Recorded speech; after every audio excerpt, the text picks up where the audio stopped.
My name's Scott Ritter. I was commissioned in 1984 as an officer in the United States Marine Corps. I spent several years as an intelligence officer at the brigade level and then later at the battalion level with a field artillery battalion. We were part of the rapid deployment force, and that meant that we needed to be prepared to deploy at a moment's notice, primarily to respond to potential threats in the Middle East. One of the threats that we were worried about was a Soviet incursion into Iran, and we trained exclusively to defeat the Soviet enemy. I spent over 2.5 years solely focused on learning how to kill Russians. Fortunately, I never had the opportunity to do that. Instead, fate got me involved in weapons inspections in the former Soviet Union when the Intermediate Nuclear Forces Treaty was signed in 1988 or 1987, and then implemented in '88. I was literally the first inspector on the ground in the Soviet Union and helped write the book on on-site inspections. When that ended, when my time there ended in 1990, I went back to the Marine Corps and was immediately caught up in the Iran-Iraq or the Iraq invasion of Kuwait. And I spent the war assigned to General Schwarzkopf's staff as an intelligence officer, and I was given the task of working with special operations forces in the Air Force to interdict Iraqi Scud missiles before they could be fired off against Israel and in Saudi Arabia. And I think when the war ended, I left the Marine Corps, thought I was going to go into civilian business, but fate had something else. The United Nations had been tasked with disarming Iraq, and my experience as an intelligence officer with arms control experience and knowledge of Iraqi weapons of mass destruction made me an ideal candidate to be recruited to set up an intelligence capability, which later grew into a role as an inspector. And I spent 7 years doing that job from 1991 to 1998, including numerous missions as chief inspector. I resigned in 1998 because of differences with the United States government over what the ultimate objective was in Iraq. I believe the objective was disarmament. The United States government believed the objective was regime change. And since that time, I've been speaking out and writing in a manner that's critical of U.S. foreign policy. Just touching on the first Gulf War there, Scott, which you were involved in, obviously, history, hindsight is now advising us that actually April Glasby, who is the US ambassador over there, tricked Saddam Hussein into thinking that the US wouldn't have a position if they were to reclaim Kuwait, which was, after all, many people said was Iraqi sovereign territory, which had been wrested from them earlier that century. And so do you think that there was an attempt to trick the Iraqis, who had been long time US allies in the Middle East, into invading Kuwait? I don't believe so. I mean, I'm very familiar with April Glasby. I'm familiar with the transcript of her conversation with Saddam Hussein, and I'm familiar with the diplomatic cables that went back and forth advising. There was a lot of confusion in the State Department at that time, and the U.S. policy was that they would not take a position on Iraq's claims about the border disputes between Kuwait and Iraq. But under no circumstances do I believe that this was a green light for Saddam to invade. And the reason why I say that is Central Command, which is the U.S. military combat command responsible for that area of the world, was taken by surprise. And I know that for a fact, absolute statement of fact, taken by surprise. So if this was a trick by April Glasby, only she knew about the trick. It wasn't communicated to the rest of the U.S. government. And everybody was taken by surprise when Saddam Hussein rolled into Kuwait. I can also say that had Saddam limited his advance to simply taking control of disputed oil fields and disputed border regions, that the United States would not have responded militarily. Only when Saddam extended his troops down to the Saudi border, thereby creating the potential of an Iraqi thrust into the eastern Saudi oil fields, did the United States deem it necessary to mobilize for military intervention. But, again, I don't claim to have absolute knowledge over everything, but my understanding of the facts is that the Iraqi invasion of Kuwait took the United States by surprise, and it did not appear to be some sort of grand trick.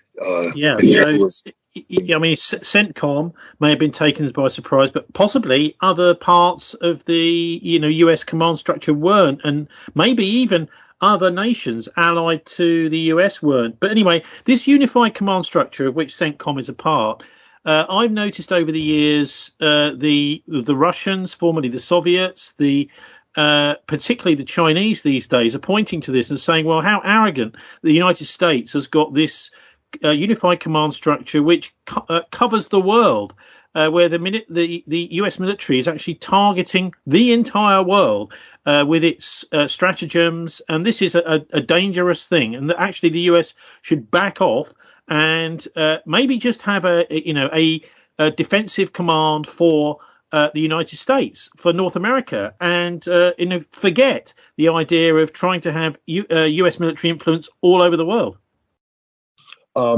I concur. I mean, I believe the United States is a global power and has global responsibilities, but those responsibilities do not automatically translate into a need to project military power.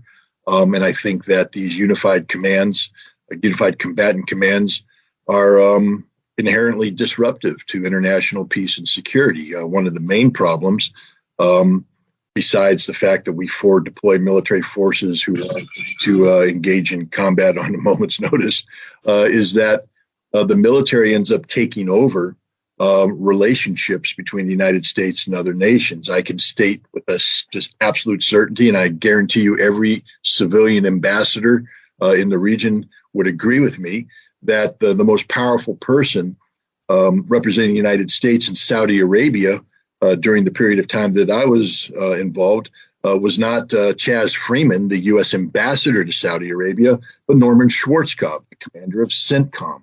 And I would say that holds true, or held true, throughout our 2003 invasion of Iraq, our invasion and occupation of Afghanistan, our ongoing operations in Syria.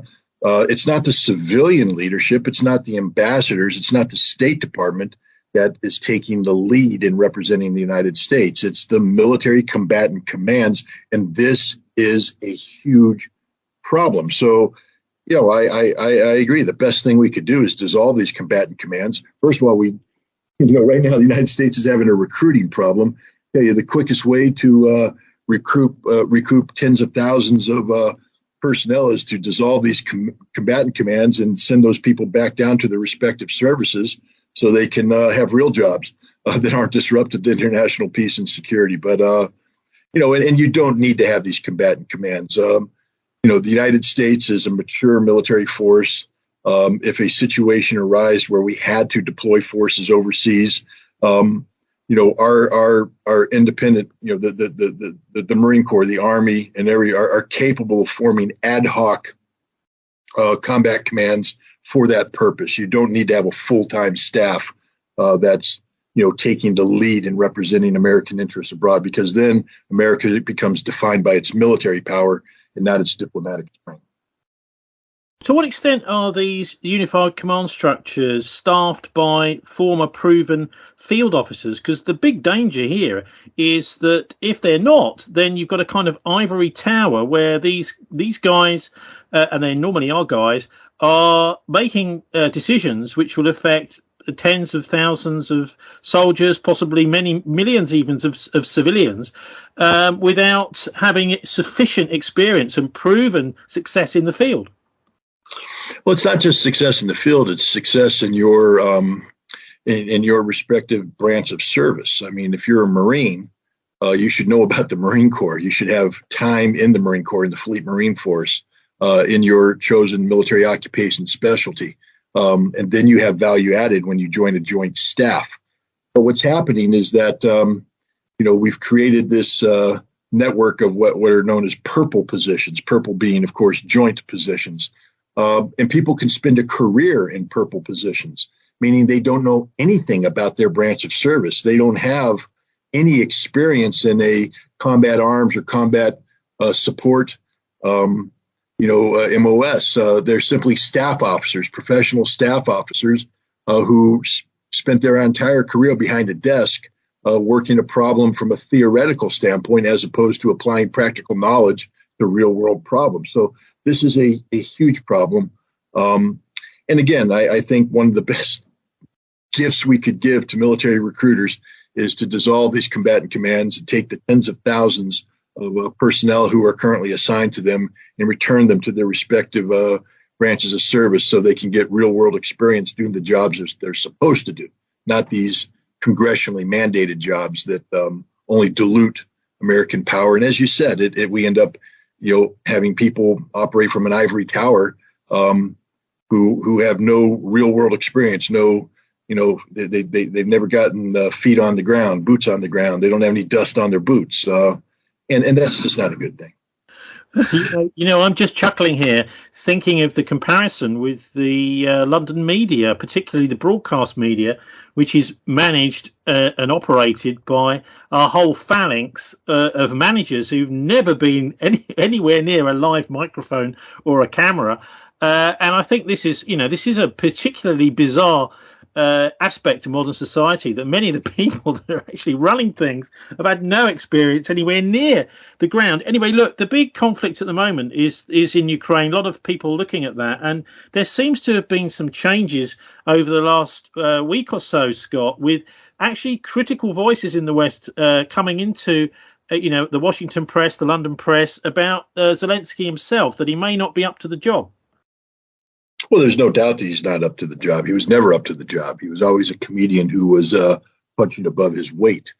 There was some hope that as an outsider to, normal Ukrainian politics, that he might be able to shake the system up. But early on, he proved, inadequate to the task. And instead of, surrounding himself with qualified people, Zelensky proved that he, as an individual, was not competent for this job, because he fired the competent people and surrounded himself with cronies whom he had, learned to trust during his entertainment, business, during his time as a comedian, as a television star, etc. And that would be the equivalent of, a Hollywood president going to the White House, firing his competent staff and surrounding himself with television producers and, Hollywood executives and things like that. I mean, it might make the Hollywood president feel good, but he's certainly not going to have competent government. And so Zelensky was incompetent from the start. He dropped his popularity. This is even before the war. He dropped down to 23%. And in order to stay in power, this is a man who we've sold as this great democratic force. He shut down all political opposition parties. He shut down all opposition media. And he went to bed with the far right, with the, rights sector, with, other right-wing political parties and their military progeny, the Azov Regiment, Idar, Kraken, units of this nature. He's now shaking hands with them, giving them medals, bringing them into his inner circle, promoting them within the Ministry of Defense, within the, within the police, the Interior Ministry. And this is all before the war. And then the war came, and he's just been incompetent since day one. People who follow this know that there's been a constant feud between Zelensky and his inner circle and the Ukrainian Ministry of Defense over decisions made about, allocation of forces and things of that nature. Zelensky's more about creating a perception of Ukrainian victory so that he can continue to receive weapons and monies from the West, as opposed to actually preparing the Ukrainian military to conduct an adequate defense. And as a result, tens of thousands of Ukrainian soldiers have lost their lives through this incompetent employment of forces. So there's a big problem with this. And I think the media, you can only propagate a lie for so long. eventually the truth will out. And right now, I think the world is waking up to reality that Zelensky is incompetent. And I think that the other thing they're waking up to is that he may not be long for this world. There is a real risk of the Ukrainian Defense Ministry taking matters into their own hands and removing him from power, because he is literally destroying the military and destroying Ukraine in the process. And there's a growing number of senior military officers who are just fed up with this. From a military point of view, what's he done wrong then? Well, the first thing he did wrong was to actually go to war against Russia. I mean, this is a guy who, got on TV. I think it was in 2019, and talked about, how he would get on his knees and crawl to the Russians and beg them to bring about peace in the Donbass, to not go to war, that he would do anything to save Ukraine. Yeah, but look, Scott, hang on, Scott, because Russians invaded the Donbass, if you don't remember, which is part of Ukraine, not the other way around. No, let me correct you. Ukraine initiated genocide against ethnic Russians in 2014. That is a statement of fact. The Azov Regiment, Aidar, Kraken, the Nazis rolled into the Donbass, took over Mariupol, brutally raped and murdered ethnic Russians. And you're going to tell me Russia invaded Ukraine? No. What Russia did is provide support to the ethnic Russians in Ukraine to save their lives. And it became a civil conflict.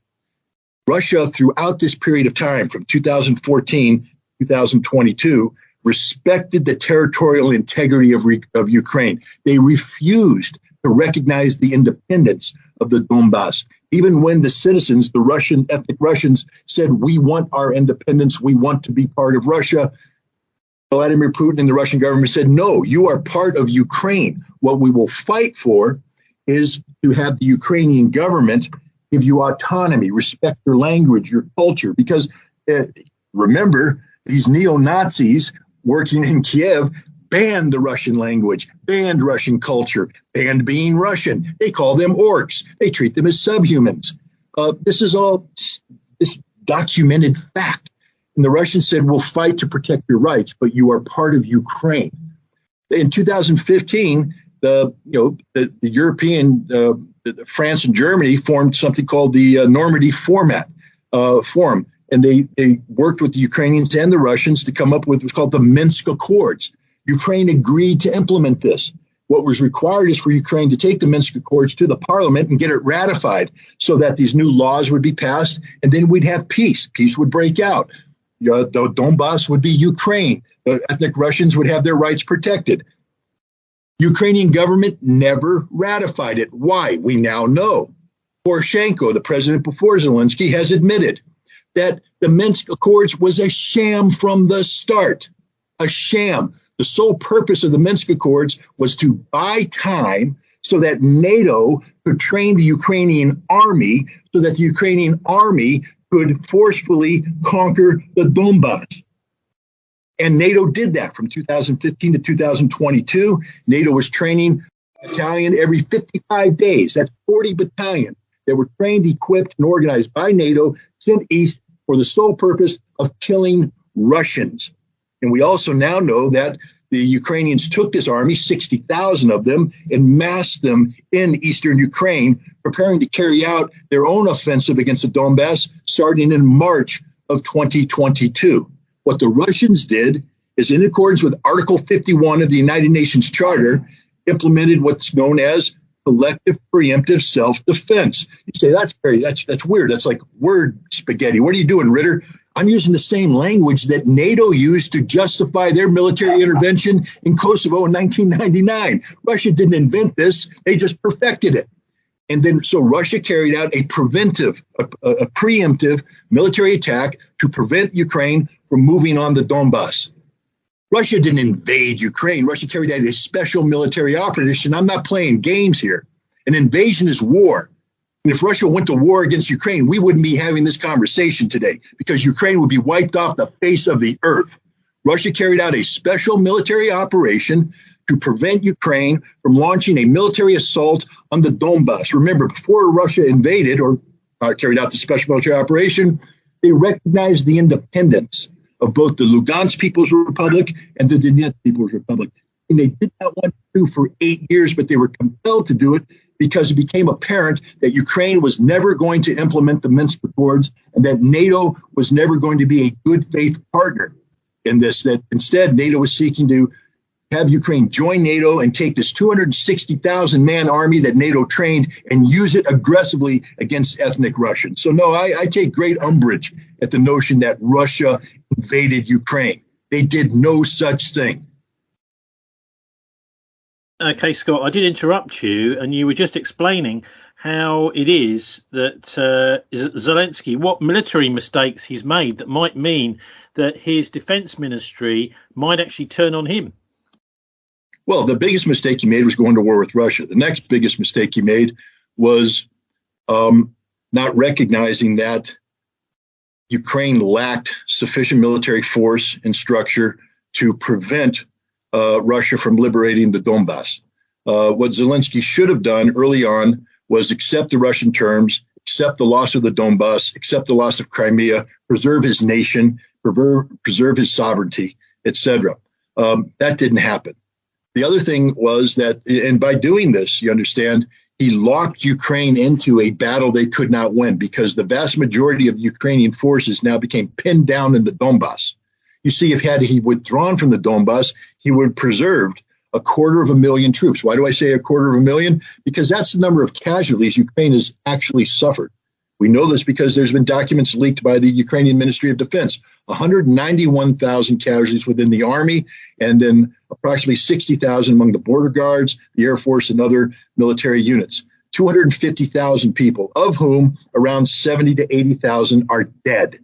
This is solely because Zelensky made the decision to lock his military into an impossible situation in the Donbass. Ask the Ukrainian military today what's going on. They send battalions to the front lines. These battalions are prepared to fight the Russians. They arrive in the trenches. They spend the next couple of days getting blown away by Russian artillery until they lose 50, 60% of their forces, and they're withdrawn, having never seen a Russian. So the Ukrainians are getting butchered without ever having the opportunity to kill a Russian. This is all because of Zelensky trying to create the perception of capability where no such capability exists. And he needs to create this perception so he can continue to get arms and financing from the West. The Ukrainian military resents this. They resent the fact that they've been compelled to take some of their best trained units and use them in offensive operations just so Zelensky can say, I've launched a counterattack. We always get the headlines from the British media, the American media. The Ukrainians have counterattacked in Kherson. We never get the rest of the story. That within 12 hours of the counterattack, the entire force has been wiped out by Russian artillery and Russian air, that they've accomplished nothing other than being slaughtered. That's the truth. And the Ukrainian military is fed up with this. So the next question has got to be, is Zelensky incompetent or is he working in the interests of some foreign power? Both. An incompetent leader is somebody who allows foreign powers to dictate policy to him. A competent leader would tell the Americans and the British, hey, take a seat over there while I determine what the policy direction will be, and then I will come to you for the assistance I need to implement the policy I've decided on. But that's not what's happening here. The British and the Americans are telling him what they want, and they've pretty much admitted. I mean, we have the Biden administration saying right up front that they need the Ukrainians to inflict pain on the Russians, which means that the priority right now is to try and inflict casualties on the Russians as opposed to preserving Ukraine. Let's remember this following fact. Prior to the introduction of NATO heavy weapons, Russia was probably going to limit its advance to the Donbass, to parts of Kherson and parts of Zaporizhia that allowed them to create a land bridge connecting Crimea with the Donbass. Okay, when you say heavy weapons, Scott, for the layman, what does that mean exactly? Well, when the war started, NATO was pretty much limited, or in the United States were limited to giving Ukraine anti-tank weapons, man-portable anti-tank weapons like the Javelin missile, like the in-law British weapon, like the Stinger anti-tank missile, or anti-aircraft missile. Now they're giving them heavy artillery, self-propelled artillery, rocket artillery, tanks, helicopters, in significant numbers, by the way. And all they've done here is keep in mind, let's say that the United States and Great Britain provide 100 pieces of equipment, heavy equipment. First of all, Ukrainians have to get trained on this. So they have to take away some of their best soldiers and take them out of the country for 3 to 4 weeks to get trained on this equipment. That's okay. Now they bring this equipment back to Ukraine. 70% of this equipment doesn't make it to the front line, which means it's probably being interdicted by the Russian military, either in the warehouses, on trains, on trucks, etc. It's not making it to the front lines. When it does make it to the front lines, the life expectancy of this equipment is very short, and they're dying violently. And every time the Russians knock off a Ukrainian howitzer, knock off a Ukrainian tank, they're killing the best Ukrainian troops, the ones who just got training. And so they're depleting the cream of the crop, so to speak, of Ukrainian troops. But what's happening here is the Russians have said, hey, because you've done this, you're extending this war and you're increasing the pain we're suffering, because all of this equipment does translate into Russian casualties, not nearly on the scope and scale that the Ukrainians are suffering, but nonetheless, hundreds of Russians are dying because of this. And Russia has now said that because you've done this, we're no longer satisfied with limited territorial acquisition. We're taking, for instance, all of Ukraine that has ethnic Russians, a expanse that's known as Novaya Rossiya, which includes Odessa, Kherson, Dnipropetrovsk, Zaporizhia, Kharkov. This will all be Russian when it's all said and done.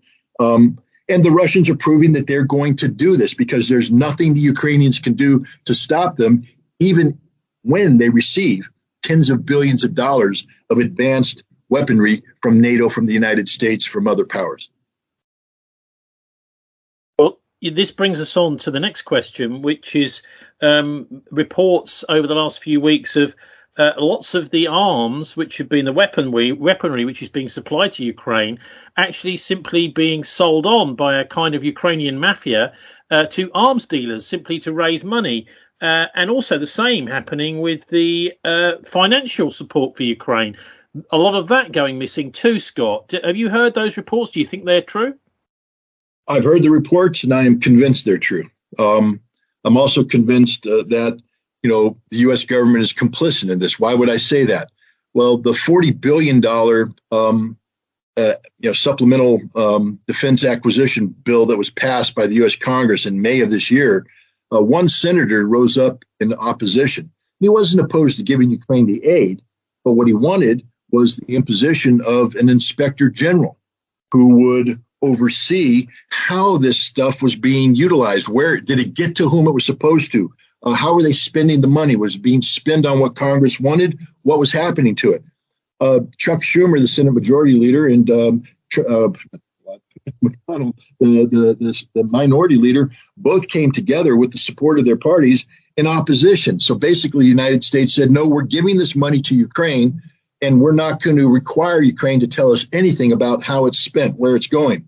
One of the reasons why this happens is that the United States government knows how Ukraine works. It is one of the most corrupt governments in the world, the most corrupt government in Europe today. And it only works through bribes. It only works, through this corruption. So we can't, if we tried to impose a system of accountability on the Ukrainians, they would cease to function because they don't know how to behave responsibly. Their entire system is about corruption, about bribery, about theft. And that's just how it works. And so there's no doubt in my mind that the vast majority of the money that we're sending the Ukrainians is not going to whom it's supposed to go, but rather lining the pockets of the power brokers who then decide how they're going to dole it out, how much they're going to keep for themselves, etc. The light weaponry, like the NLAWs, the javelins and the stingers, this stuff's being sold on the black market. We know this. It's out there. We see it. The United States has sent a drone called the Switchblade, which it gets shot up in the air and then it hovers over the battlefield until it can be told to pick a target, or somebody can pick a target for it, and then it'll go in and blow it up. They're selling that now for $4,000. What we're doing is depriving Ukrainians at the front lines of weapons that they would need to have an adequate defense. And B, we're empowering criminal groups and terrorist groups in Europe and around the world with weapons they otherwise wouldn't have. And one of these days, there will be, blowback. A javelin will be used against a politician's armored car, and the politician will die. A stinger will be used to shoot down an airliner with hundreds of innocent civilians on it. A switchblade drone will be used to assassinate somebody. I mean, this is what's happening here. And shame on the United States, because we could have, we've been selling weapons to people for a long time. We know how to do it. We know how to account for these weapons. And it's very easy to put a tracking device on these weapons so they can be accounted for. That's how we do it. You go into a warehouse, you come in with your reader, you scan each weapon. You now know that all weapons are accounted for. When a weapon's expended in combat, a form is filled out, and that says this is how the weapon was disposed of. If a weapon malfunctions, need to be repaired. Again, scanned, shipped off, we know where that weapon is. It's not hard. We do it all the time.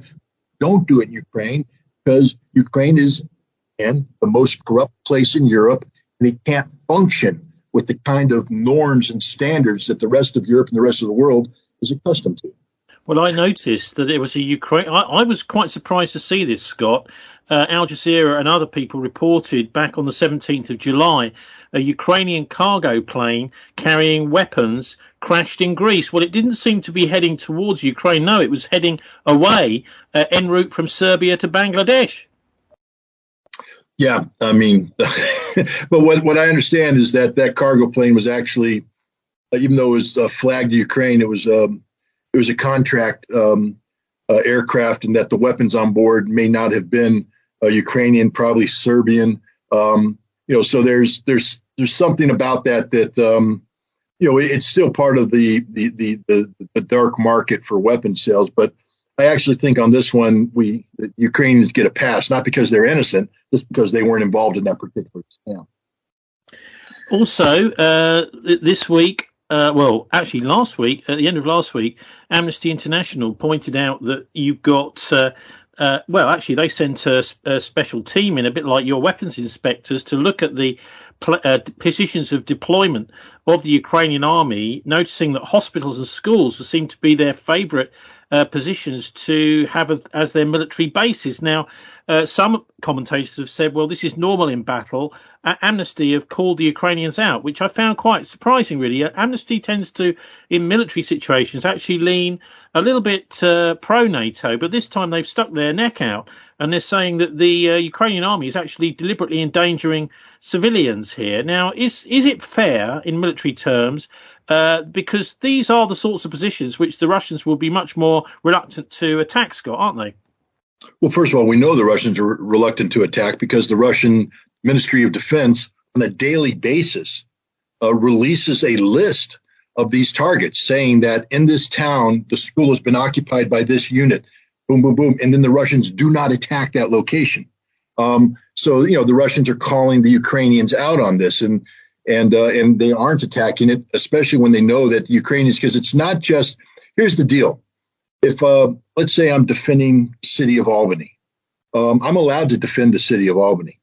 What I'm not allowed to do is hold the population of Albany hostage. I can't use them as human shield. So what any normal law-abiding nation would do is evacuate the civilian population of Albany and turn it into a fortress city. And in doing so, schools, hospitals, and all other formerly protected sites no longer have that protection because they're going to be turned into military defense locations. That's normal. When people say that's what happens in wartime, it's normal, they're right. As long as a building is not being used for its purposes, like a school isn't being used for a school or a hospital is not being used for a hospital, and instead you put military equipment there, it's a military target. It's fair game.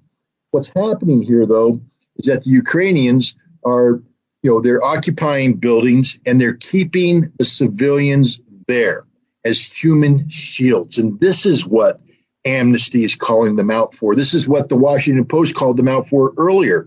And one of the reasons why they're doing this is that there's overwhelming evidence coming from the Ukrainian people themselves. You have mothers going up to the Ukrainians saying, get your tank out of here. You're near my home. My children live here. If you have your tank here, the Russians are going to attack you and you're going to endanger my family. This is happening over and over and over again. We talked about the casualties earlier. Approximately 250,000 Ukrainian casualties. I would say that the Russians have probably suffered somewhere in the region of 50,000 casualties, dead and wounded. That's 300,000 joint casualties. Normally, in large-scale ground combat like this, it takes place in urban environment or heavily populated environment. You get a 1-to-1 casualty ratio between the civilians and the military. And here we have a situation where the Ukrainians are documented as using their own population as human shields. But here's the amazing fact. About 8,000 to 10,000 Ukrainian civilians have died. That's a lot. That's sad. But you know what? The civilian to military casualty ratio is historically low. Historically low. And when you have dead civilians, it's primarily because the Ukrainian army has used the civilians as human shields. The fact that this casualty level is so low is proof positive of the kind of campaign that the Russians are running. This is not the indiscriminate use of firepower that the West is talking about. This is the most disciplined application of combat power in modern history. Because, again, how can I say that? Look at the ratio of dead civilians, dead combatants. It is historically low. Historically low. If the United States was running this campaign, based upon what we did to Mosul, what we did to Raqqa, what we've done to Fallujah, you could expect hundreds of thousands of dead civilians because that's how we roll. The Russians are rolling differently. They're being very disciplined in their fire. That's one of the reasons why their rates of advance are so slow, because they're being assiduous. They know when the Ukrainians are dug in to civilian areas, and they're avoiding heavy combat in that area until which time the civilians are evacuated. When in reality, they would have every right to attack that place and kill civilians. International humanitarian law is quite clear that when a combatant power digs into a civilian facility, it loses protection. It loses protection. Therefore, let's say the Ukrainians dig into a hospital that's functioning. That hospital is no longer protected. The Russians have every legal right to attack it, but they're not. They're not. And I wish Amnesty International would tell the rest of the story. It's great that they call out the Ukrainians for what they're doing. But you know what? The Russians need to get full credit for how they're pursuing this conflict. So we've also seen the ramping up of tension with China over Nancy Pelosi's visit to Taiwan. Now, all of this, particularly with the Russians, though, is putting people in mind, since we've seen many of the treaties that you were involved in implementing torn up, of a potential nuclear war. And although this is, not necessarily imminent, we just don't know. We're now in a situation where those treaties which were there to stop this happening, many of them are no longer there, Scott. And we've just had Hiroshima Day, the anniversary of the exploding of the first nuclear weapon by President Truman on Japan at the end of the Second World War. What are your thoughts about the prospects for nuclear war? Because it's very difficult to know quite how alarmist to be. We hear all sorts of scare stories about the climate and that sort of thing. And nuclear, it's almost as if it's just another one. So what's the reality? Well, the reality is we live in a very dangerous world where sides that are, let's be honest. NATO is engaged in a proxy war against Russia. That's unheard of, but it's happening. NATO is a nuclear armed alliance, and the Russians have nuclear weapons. So, you can't be dismissive of the potential for a miscalculation by either party that could lead to nuclear conflict. We had a situation where Lithuania decided to unilaterally impose a blockade on Kaliningrad. Lithuania is a NATO member, and Russia was on the verge of taking Lithuania off the map. Fortunately, the European Union stepped in and negotiated a compromise that preserved Lithuania and, frankly speaking, the rest of the Baltics, because Russia wouldn't have stopped at Lithuania. Had Russia gone into Lithuania with every right, because a blockade is an act of war, Lithuania could have or would have cited Article 5 and demanded people come to their defense. And if that had happened, you'd have a general war between Russia and NATO. And more than likely, Russia would prevail conventionally, perhaps drive on Warsaw, and NATO might be tempted to use a nuclear weapon to stop the Russian advance. Okay, sorry to interrupt you, but what was the deal struck over Kaliningrad? That the Russians were allowed to continue providing shipping goods via rail to Kaliningrad. The Lithuanians stopped the rail traffic, violating treaty obligations, and in effect imposing a land blockade of Kaliningrad. So basically, the Europeans said, "No, let them keep supplying, let them keep shipping via rail." So that was the compromise. Okay, it's amazing, because this is almost like an equivalent of the Soviet Union stopping the Brits and the Americans communicating with West Berlin and the Berlin airlift. That was Anyway, sorry, I interrupted you. Over the nuclear threat, what's the reality? There's a number of scenarios in Europe. I talked about Lithuania. There's the Poland moving into Western Ukraine scenario. There's Moldova moving against Transnistria. There's a number of things outside of the Ukrainian conflict itself that could lead to a NATO-Russian conflict that could manifest itself in a nuclear conflict. I think, however, all parties are aware of the dangers and are guarding against that kind of inadvertent trigger. I don't believe Europe is going to fall down the rabbit hole of pursuing direct conflict between NATO and Russia that could turn nuclear. My big fear is in the Pacific, because here China is dead serious about Taiwan. I mean, they just literally blockaded Taiwan for a week using military exercises that were a de facto training for an invasion of Taiwan. They flexed their muscles very strong, and they said, that they will continue these exercises and that they're prepared to take military action if Taiwan seeks to be independent or if other nations treat Taiwan as independent. One of the things that happened during these exercises is that China said that the Taiwan Strait that separates mainland China from Taiwan, because China has a policy of one China, that it's not international waters, that it's purely the territorial waters of China, and nobody has a right to transit through that. So the United States, in its eternal genius, is going to challenge China by sailing American warships through the Taiwan Strait. Now, China is not going to sink these ships, I don't believe. I do think that China is going to say, once the ships go through, that's enough. You guys don't respect our territorial integrity. We're taking Taiwan off the map. Now what? President Biden has committed that the United States will defend Taiwan in case of a Chinese attack. How is he going to defend? With what? The only thing we have is a fleet. And the closer the fleet gets to Taiwan, the more certainty is that fleet will be sunk. These ships are extraordinarily vulnerable to Chinese missiles with hypersonic warheads. We don't have any defense against them. But what happens when China sinks 5 ships, killing 15,000 Americans in one instant swoop? The United States will be compelled to seek retaliation for face-saving means, only. That means that we will probably launch a low-yield nuclear weapon against a Chinese military facility, probably on the island of Hainan. There's a naval base there that we think we can take out without significant civilian collateral damage. So we'll nuke China under the belief that by escalating, we then force China to de-escalate. What do you think China's going to do? Accept one of their cities, one of their naval facilities being nuked? No, they'll retaliate by nuking an American place, maybe the island of Guam. Will we accept that? No. Then we're going to nuke Shanghai. Then they're going to nuke Los Angeles. And then it's all she wrote. This is the biggest danger. Nuclear war in the Pacific, because the United States is engaged in irresponsible policies that we can't back up. I mean, I gave a speech in June in Houston, Texas, and the thematic of the speech was sort of stolen from Top Gun. But it was that Joe Biden's writing checks with his mouth that the American body can't cash. Committing to the defense of Taiwan, we neither have a military plan to do so, nor the forces allocated to do so, nor the means to actually implement it, is the height of hubris and ignorance. It's a very dangerous situation.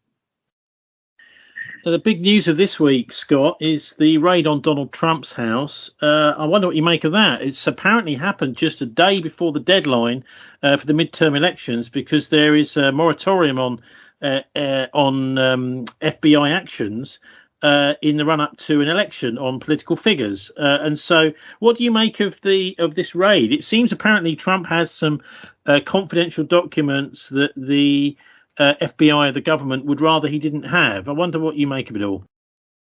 Well, first of all, I don't know enough to speak competently on this topic. I will say, and this is just a matter of public record, I don't trust the FBI, and I do believe that the FBI operates with political motive. So there is a distinct possibility, indeed probability, that the Department of Justice was weaponized for political purposes. But I can't prove that. I'm just saying that it wouldn't surprise me if that took place. You know, Donald Trump possessing these documents, I'm not an expert on the law. In fact, I don't know specifically which laws he's accused of violating because the U.S. government hasn't produced a warrant yet that was used to facilitate the search. What I can say is that while he was president, he had unilateral authority to declassify anything he wanted. So the notion that he's holding on to classified material is absurd and extreme. If he, as the chief executive, used his authority to classify documents, they're legally not classified documents anymore. And again, this would be an example of FBI overreach. But I need now to back away from this because we don't know all the facts. No, we don't. And it could simply be that those documents he didn't officially declassify, but he kept copies of anyway. Who knows? And one of the other interesting things, which is I've been following from the US coverage, is that the safe, apparently that they brought a safe cracker in to open, was when they opened it was empty. So maybe Trump has just been one step ahead of them. But anyway, by far the most relevant of your books, Scott, on this whole topic is the one on nuclear weapons. Can you just give us the title and how people can get hold of it if they want? Well, I mean, that's my second book called Scorpion King, and it's basically a history of American arms control from FDR to Trump. But I would say that my most relevant book is my most recent book, Disarmament in the Time of Perestroika, which is a history of the INF Treaty and the implementation of the INF Treaty. And the reason why I say it's important, you know, George Santayana, American philosopher, once said that those who fail to heed the lessons of history are condemned to repeat it. That's always in a negative connotation, like history it's a history of bad things. The INF Treaty is actually a history of a great success, a fundamental success, a success of disarmament that helped reduce tension between the United States and the Soviet Union in the 1980s, tension that models directly what's taking place today. So I also view this book as a template of hope, meaning people say, how do we get out of this mess that we're in? And I say, we've already done it. We did it once. Here it is, the history of it. Let's repeat this history. We can apply it today, and we can navigate ourselves out of these waters. So I put that book up, Disarmament in the Time of Perestroika, as the most relevant book because it does provide a template of how the United States can work with Russia in a constructive fashion to get itself out of this crisis that currently exists. Well, I mean, every single human being on this planet relies on those treaties when they go to bed at night. How on earth did they get unraveled, Scott? Well, that's solely the fault of the United States. Unfortunately, the United States, especially since the end of the Cold War, has, during the Cold War, we treated the Soviet Union with respect. We treated them as our equals. We respected the fact that they could destroy us. And so when we entered into a treaty, it was a treaty based upon mutual respect and mutual reciprocity. What happened to the Soviets happened to us and vice versa. But with the collapse of the Soviet Union, we no longer treated the Russians with the same respect, and we started to seek unilateral advantage through these treaties. And when treaties became inconvenient to us, meaning that we deemed that they gave the Russians too much gave them too much leverage over our national security that they didn't rate now because they were a lesser power, like the ABM Treaty, Anti-Ballistic Missile Treaty, which George W. Bush withdrew from in 2002, like the Intermediate Nuclear Forces Treaty, the one that I implemented, that Donald Trump withdrew from in 2019. And like the end of START 3, which we just said we're not going to do this treaty because Russia no longer rates that kind of disarmament preference. We withdrew from the Open Skies Treaty, that allowed airplanes to fly over each other's territory to provide modicum of confidence that there wasn't a military buildup or anything. We created the conditions that brought about the demise of the Conventional Forces in Europe Treaty.